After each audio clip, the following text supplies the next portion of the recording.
মহাকুম্ভ থেকে ফেরার পথে বিহারে দুর্ঘটনায় দেগঙ্গার তৃণমূল নেতার স্ত্রী সহ 2 মহিলার মৃত্যু হয়েছে। গুরুতর জখম অবস্থায় আরো 4 জনকে হাসপাতালে ভর্তি করা হয়েছে। জানা গিয়েছে, বিহারের সাসারাম এলাকার লরির সঙ্গে গাড়ির ধাক্কা লাগে, তাতেই মৃত্যু হয় বছর 40-এর লক্ষ্মী চক্রবর্তী এবং দেগঙ্গার আমুলিয়া পঞ্চায়েতের কলাপোল গ্রামের তৃণমূল পঞ্চায়েত সদস্য উজ্জ্বল দাসের স্ত্রী বছর 38-এর জিতু দাসের। দুর্ঘটনায় গুরুতর জখম হয়েছেন আরো 4 জন। জানা গিয়েছে, শনিবার দেগঙ্গার আমুলিয়া গ্রাম পঞ্চায়েতের কলাপোল থেকে গাড়ি নিয়ে 8 জন পুণ্যার্থী মহাকুম্ভে গিয়েছিলেন। বিহারের সাসারাম এলাকার ভোরে গাড়ি ও ট্রাকের সংঘর্ষ হয়, ঘটনাস্থলেই মৃত্যু হয় 2 মহিলার। সবাই আনন্দ করে যাচ্ছে মহাকুম্ভের ওখানে।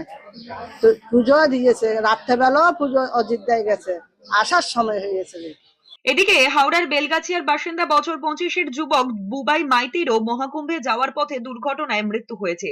বুবাই পরিচিত একজনের সঙ্গে বাইকে প্রয়াগরাজের মহাকুম্ভে মাঘী পূর্ণিমা উপলক্ষে স্নানে গিয়েছিলেন। মঙ্গলবার ভোরে বিহারের ঔরঙ্গাবাদে বাবুইদের বাইক নিয়ন্ত্রণ হারিয়ে ট্রাকের পিছনে ধাক্কা মারে। গুরুতর জখম অবস্থায় 2 জনকে হাসপাতালে নিয়ে গেলে বাবুই মাইতিকে মৃত বলে ঘোষণা করেন চিকিৎসকেরা।